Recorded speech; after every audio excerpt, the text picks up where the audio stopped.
اللہ تعالیٰ نے ہر مقام پہ مسلمان کو یہ پیغام دیا کہ تم نے کافر کے سامنے جھکنا نہیں ہے، بس کافر کی آنکھ میں آنکھ ڈال کے بات کرنی ہے۔ ہمارے ہاں آج جو مسلمان لیڈر ہیں جا رہے ہیں جناب، وہ سب سے پہلے جا کے یوں سر جھکاتے، اس کے بعد مائک پہ جاتے ہیں۔ وہ خدا کے بندے، کافروں کی طرف سے ایک آیا پہلوان تھا، بہت تگڑا پہلوان تھا، اونٹ پہ چڑھ کے آیا نا ایسے، اور آ کے کہنے لگا کون ہے بیچڑا میرے مقابلے میں باپ۔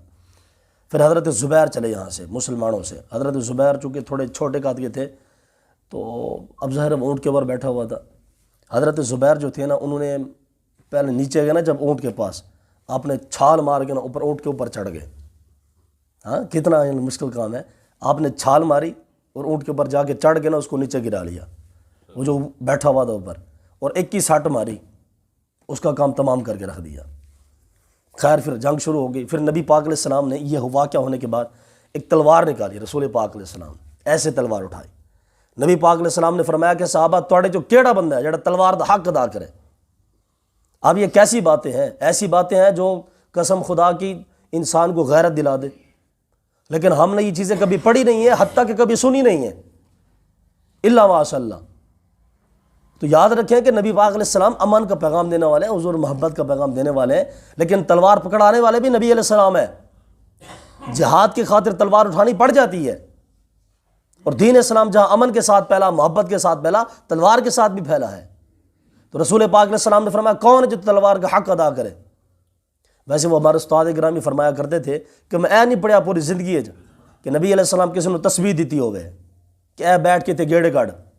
ہاں حضور علیہ السلام نے تلوار پکڑائی ہے صحابہ کرام کو۔ تو نبی پاک علیہ السلام نے فرمایا کون ہے جو اس کا حق ادا کرے؟ صحابہ کرام وما الحق یا رسول اللہ صلی اللہ علیہ وسلم، اے اللہ کے رسول اس کا کیا حق ہے؟ نبی پاک علیہ السلام نے فرمایا کہ اس کے ساتھ اتنا لڑو اتنا لڑو اتنا لڑو کہ یہ ٹیڑھی ہو جائے، یہ تلوار کا حق ہے۔ حضرت ابو دجانہ آگے بڑھے، آگے پکڑ لی تلوار، پکڑ کے نا آپ جب جا رہے تھے لڑنے کے لیے ایسے چوڑے ہو کے انج کر کے جا رہے سر۔ اب نبی علیہ السلام نے یہاں پہ ایک جملہ ارشاد فرمایا، حضور علیہ السلام نے ارشاد فرمایا کہ صحابہ یہ چال اللہ تعالیٰ کو بڑی ناپسند ہے، اکڑ کے چلنا اللہ کو بڑی ناپسند ہے، لیکن جو کہ ہون اللہ تعالیٰ نے وہ پسند ہے۔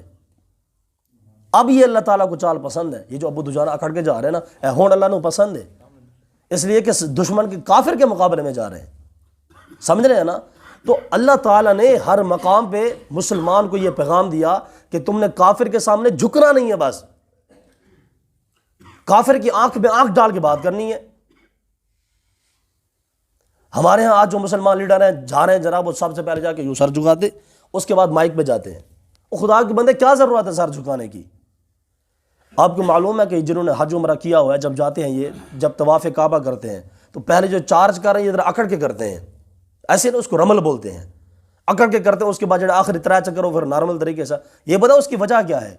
اس کی وجہ یہ ہے کہ جب مسلمان آئے تھے نا مدینے سے، تو مکے والے کہنے لگے جی اے ویکھو جی مسلمان تو اتنے جا کے ماڑے ہو گئے، اے ویکھو جسم ہی کوئی نہیں ہے، کوئی باڈی کوئی بورڈے چھوٹے کوئی چکر ہی کوئی نہیں ہے۔ نبی علیہ السلام نے فرمایا کہ صحابہ ذرا تکڑے ہو کے چلو ذرا اج، حالانکہ اللہ کی عبادت ہے، طواف اللہ کی عبادت ہے، ہاں جی اللہ کا گھر ہے، تو لیکن نبی علیہ السلام نے فرمایا کہ کسی کافر کے سامنے سر نہیں جھکانا، بھاوے نمازی کیوں نہ ہوئے، بھاوے طوافی کیوں نہ ہوئے۔ تو یہ کہ جناب یہ کوئی چکر ہی نہیں ہے جناب۔ ہمارے ہاں تو جناب وہ سر جی ٹھیک ہے جی سر جی۔ اور دادا صاحب کا جب عرس ہوتا ہے نا تو مجھے یاد ہے اچھے طریقے سے، کافی پرانی بات ہے، وہاں پہ نا وہ کچھ چائنیز آئے ہوئے تھے، تو ہمارے کو 10-15 مسلمان حکومت کی طرف سے ان کو پروٹوکول تھا، چونکہ چائنیز کو وہ سارے سیر کروا رہے تھے سارا، تو چائنیز نے کہا کہ یار یہ جو یہاں پہ بڑا رش لگا ہوا ہے، یہ جس کو دادا صاحب کو اس کا وزٹ کراؤ ذرا۔ وہ آ گیا، آپ کو پتہ ہے لائنیں کتنی بڑی ہوتی ہیں دادا صاحب میں، بڑا مشکل بندہ تھک کے جاتا ہے دھکے کھا کے۔ اب وہ جو حکومتی ٹٹو تھے نام مراد، وہ آئے اور ہم لوگ لائن میں کھڑے ہوئے ہیں، اس نے آگے جناب وہ بندوں ساروں کو پیچھے کی، ہٹوئے مہمان آ رہے، فلاں آ رہے۔ وہ جناب سارے مسلمانوں نے پیچھے ہٹا کے وہ چائنیز نو تسلی نہ لگے لے گیا، ایک چھوٹی جی ٹھوکر بھی نہیں لگی چائنیز نو۔ اے دیکھو کڈی بڑی زیادتی ہے، یہ تو مسلمان پیچھے ہٹا گیا، کافر دا پروٹوکول ہے جناب۔ اور پھر کہتے ہیں مولوی گل کرتا ہو خدا دے بندے تسی قرآن کی مخالفت کر رہے ہو۔ اور سب سے بڑی مخالفت یہ ہے کہ جب ہم لوگوں کو بتاتے ہیں کہ یار اے جرم کیتا انہیں، وہ ٹھیک ہے قاری صاحب لیکن وہ بندہ کمال ہے، وہ یار ٹھیک ہے قاری صاحب کا کیا مطلب ہے؟ گناہوں پہ پردے ڈال رہے ہو، اس کے جرم کو چھپانے کی کوشش کر رہے ہو۔ ہم آپ کو کہہ رہے ہیں کہ یار فلاں بندے نے 4 علماء کو شہید کر دیا، 4 علماء کو جن کے سینے میں قرآن تھا، حدیث تھی، مصطفیٰ کا فرمان تھا، علماء کو شہید کر دیا۔ قاری صاحب ٹھیک ہے لیکن بندہ کمال ہے۔ وہ ٹھیک ہے کا کیا مطلب ہے بھائی؟ وہ اللہ تعالیٰ معافی دے ہماری بیٹی کے ساتھ زنا کر کے بیٹھ جائے، وہ ٹھیک ہے جی، لیکن بندہ گریٹ ہے، وہ بھی ایسے گریٹ کو گولی مارنی ہے۔ تو یاد رکھے جرم جرم ہے، جو بندہ بھی مرضی کرے، چاہے مولوی کرے، چاہے عام انسان کرے، چاہے حکمران کرے، یہ زیادتی ہے۔ تو ہمارے ہاں آج پر کافر کو پروٹوکول دیا جا رہا ہے، حالانکہ اللہ تعالیٰ نے پہلے سپارے میں ارشاد فرمایا کہ اے حبیب ولن ترضى عنك اليهود ولا النصارى حتى تتبع ملتهم، فرمایا کہ حبیب یہ کافر آپ کے تب تک خیر خواہ نہیں بن سکتے جب تک آپ ان کے غلام نہ بن جائیں۔ انہیں تو تھلے رہ کے زندگی گزارو تو خوش نے، اللہ تو فرمانے۔ اور یہی بات ہے جو صدر بش نے کہی تھی۔ تو اصل کے اندر مصیبت یہ ہے کہ آج مولوی جو بیچارہ بات بیان کر رہا ہے، لوگ بات سننے کو تیار نہیں ہیں۔ تو نبی علیہ السلام نے فرمایا کہ اے چال اللہ تعالیٰ نے بڑی ناپسند ہے، لیکن ہون اللہ نے پسند ہے، ایسا واسطے کے سامنے دشمن کھڑے۔ تو جناب پھر یہ معاملہ ہوا سارا المختصر یہ کہ اللہ تعالیٰ نے مسلمانوں کو فتح عطا فرمائے، کافر دوڑ گئے۔ اب یہ ایک چیز یہاں پہ یہ بھی یاد رکھیں، اس لشکر دے وچ نا کافراں دے لشکر وچ حضرت خالد بن ولید آئے ہوئے سن، اور کمان خالد بن ولید کول سی، اور اے بڑا تگڑا جنگ جو سی خالد بن ولید 3 مرتبہ آگے بڑھے کافر۔ تو نبی پاک علیہ السلام نے 50 بندے وہ پہاڑی کے اوپر کھڑے کر دیے تھے، جبل رباط کے اوپر۔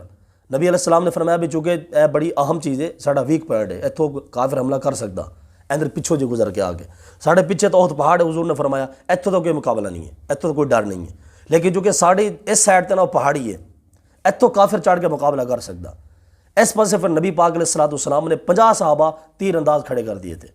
حضور علیہ السلام نے فرمایا کہ عبداللہ بن حضرت جبیر کو فرمایا کہ دیکھ بھائی ساڑھے نال جڑا کچھ مرضی ہو جاوے میدان دے وچ، تو یہ پہاڑی نہیں چھڈنی، اسی بھاویں ہر جائیے بھاویں جت جائیے، تو یہ پہاڑی نہیں چھوڑنی، اے کافراں دا ویک پوائنٹ ہے، ساڑھے واسطے بڑا مسئلہ بن سکتا۔ حضرت یہ جو خالد بن ولید تھے نا، جب ان کو 3 مرتبہ پیچھے دھکیل دیا مسلمانوں نے، تو خالد بن ولید نے دیکھا کہ یار یہ تو موقع ہے، جو کافر بھاگ گئے نا سارے، ابھی جو پہاڑی کے اوپر بندے تھے انہوں نے سمجھا کہ یار سانو شاید فتح لب گئی ہے، کافر دوڑ گئے، لے جاؤ تھلے۔ حالانکہ حضور نے منع فرمایا تھا کہ ہر حال دے اندر پہاڑی نہیں چھڈنی۔ کافر چونکہ پیچھے ہٹ گئے، 3 مرتبہ پیچھے ہٹ گئے، تو صحابہ کرام نے سمجھا کہ یار وہ کافر ہٹ گئے نا، چلو بھی تھلے چلیے، ہوں کوئی مال غنیمت کٹھا کریے، سارے معاملہ دیے۔ وہ یہ جو خالد بن ولید تھے نا، جب انہوں نے دیکھا نا کہ پہاڑی کے اوپر صرف 15 بندے رہ گئے تھے، باقی سارے نیچے چلے گئے تھے، حالانکہ حضرت جبیر وہ ان کو کہہ رہے تھے کہ یار نبی علیہ السلام نے منع کیا ہے، تسی تھلے نہ جاؤ، اے حضور نے منع کیا سی، لیکن انہوں نے کہا نہیں جی نہیں، بس فتح ہوگی تو بس ٹھیک ہے، تھلے لے چلو، ان کی فتح، کافر تو دوڑ گئے۔ پھر خالد بن ولید نے دور سے کھڑے ہو کے دیکھا کہ یار اے جڑا ویک پوائنٹ سے مسلمانوں دا، ایتھے صرف 15 بندے کھڑے نے۔ خالد بن ولید پھر 200 دا لشکر لے کے نا گھوڑیاں تھی اتوں دی ہو کے آ گئے، پھر انہیں آ کے 15 بندے وہ شہید کر دیتے خالد بن ولید نے، اتنے پہاڑی دے اتنے چڑھ گئے۔ پھر پہاڑی تے چڑھ کے چونکہ تھلے تو نبی علیہ السلام کھڑے ہوئے سن، بہت پہاڑ دے نال ہی صحابہ کرام دوڑ رہے سن میدان دے اندر ہی۔ ہن مسئلہ یہ بن گیا کہ دشمن سر تے کھڑا ہے، تھلے نبی علیہ السلام کھڑے نے۔ اچھا دشمن کو کوئی پتہ نہیں سی کہ اے حضور ساڈے نال ہی کھڑے نے، چونکہ نبی علیہ السلام بہت پہاڑ دے نال کھڑے سی نا، تھوڑا لک کے تھوڑا سائڈ تے کھڑے سی، دشمن میدان وچ ویکھ رہا سی، اے حضور نو کوئی نہیں ویکھ رہا سی۔ صحابہ کرام دوڑی جا رہے سن، کافراں نو بھگا رہے سن۔ ہن مسئلہ سی نبی پاک علیہ السلام واسطے کہ رسول پاک علیہ السلام اپنے صحابہ نو بلا ہی نہیں سکتے سی پیچھے، کیونکہ اگر حضور علیہ السلام آواز مار دینا تو دشمن دے سر تے کھڑا سی، انہیں صحابہ تو پہلے نبی علیہ السلام نو شہید کر دینا سی۔ اچھا پھر ہویا انج ہی ہے کہ نبی پاک علیہ السلام جدو ویکھیا نے صحابہ کرام جا رہے ہیں کافراں دے پیچھے، پھر حضور علیہ السلام نے آواز ماری یا معاشر الانصار یا معاشر المہاجرین، فرمایا کہ خدا دے بندے ہو پیچھے آؤ تسی۔ اچھا یہاں سے وہ کافروں نے بات سن لی، وہاں سے انہوں نے تیر مارنا شروع کر دیے۔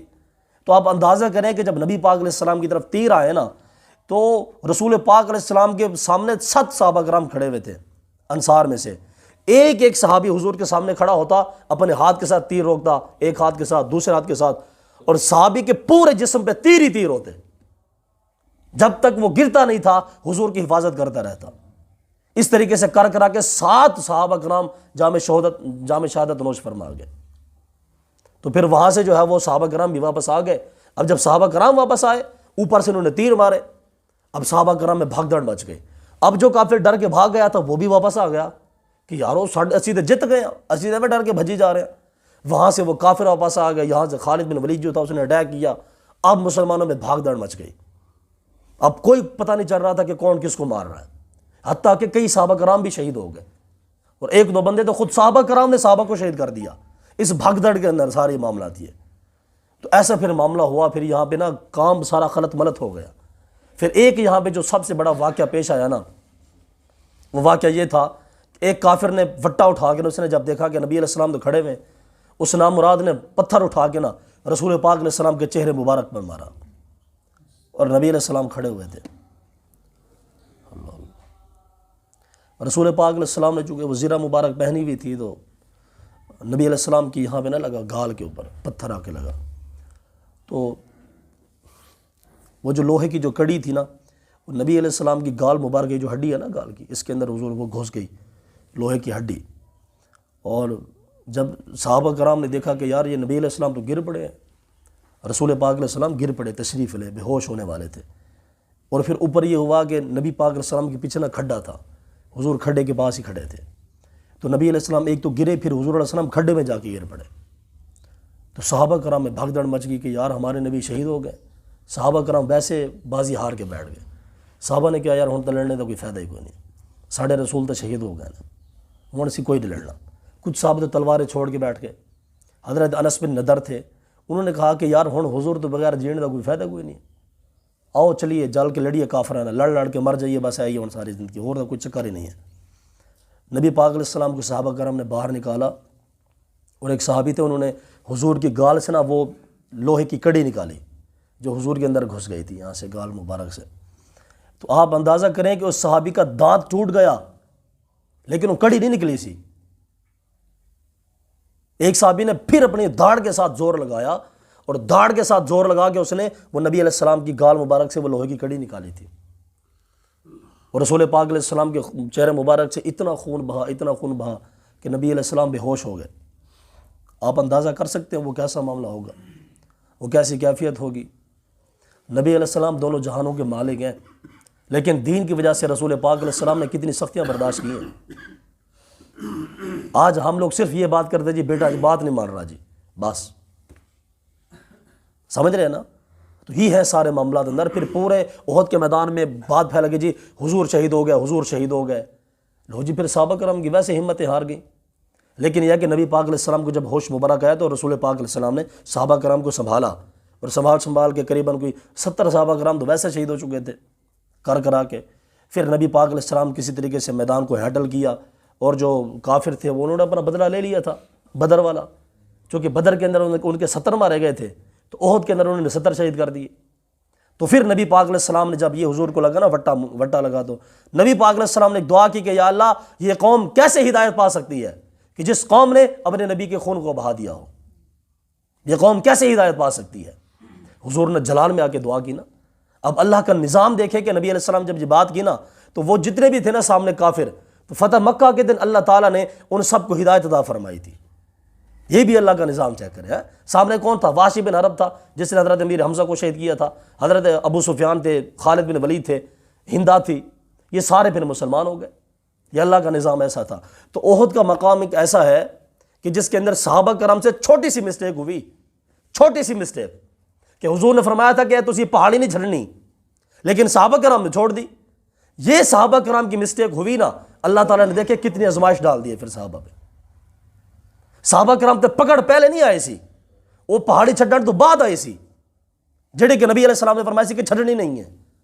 یہاں سے محدثین فرماتے ہیں کہ دیکھو بھائی نبی علیہ السلام کا جو بھی فرمان ہے نا, اور جو بندہ اس کی نافرمانی کر رہا ہے, حضور کی نافرمانی کر رہا ہے, تو سمجھ رہے کہ اللہ کی طرف سے آزمائش اس کے پاس آ رہی ہے. ہمارا پاکستان 76-77 سال گزر گئے, نازک حالات سے گزر رہا ہے, نازک حالات سے گزر رہا ہے, نازک حالات سے. اور خدا دے بندہ کوئی ایک سال بھی گزرا ہے کوئی پاکستان دے اچھے حالات آ, اللہ رسول اللہ تسی جناب جنگ چھیڑ کے بیٹھے ہو سودی صورت ہے, تو کتنے ساڑھے تے کامیابی آ سکتی ہے, کتنے ساڑھے تے خوشحالی آ سکتی ہے. اصل کے اندر یہ معاملہ تھا, یہ بڑی خاص بات ہے, خاص بات. صحابہ کرام نے حضور علیہ السلام نے فرمایا بھی تھا کہ صحابہ جیڑا کچھ مرضی ہو جاوے, اے پرندے ساڑا گوشت چک کے لے جان, تجھے پہاڑی نہیں چھڑنی. لیکن جو کہ صحابہ کرام نے چھوڑ دی, یہ مسٹیک تو ہوئی رہے صحابہ کرام سے. اللہ تعالیٰ نے بعد میں معاف بھی کر دیا تھا. تو لیکن یہ ہے کہ صحابہ کرام نے مسٹیک کی, اللہ تعالیٰ نے اتنی بڑی آزمائش ڈال دی.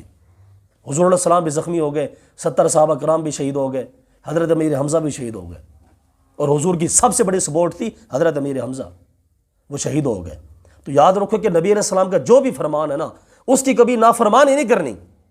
گرچہ نبی پاک علیہ السلام کا داڑھی مبارک کا فرمان بھی نہ ہو, حلوہ مبارک کا فرمان بھی نہ ہو, حضور علیہ السلام کا کوئی بھی فرمان ہے آمنا و صدقنا, جی ساڑھے نبی کا فرمان ہے, بس ٹھیک ہے. مسلمان آج ہی کامیاب ہو سکتے ہیں. اقبال نے کہا نا کہ آج بھی ہو کر ابراہیم کا ایمان پیدا, آگ کر سکتی ہے انداز گلستان پیدا. آج بھی مسلمان انسان کا بچہ بن جاوے, اسی پوری دنیا تے غلبہ پا سکتے ہیں. اللہ تعالی ہمیں عمل کی توفیق عطا فرمائے.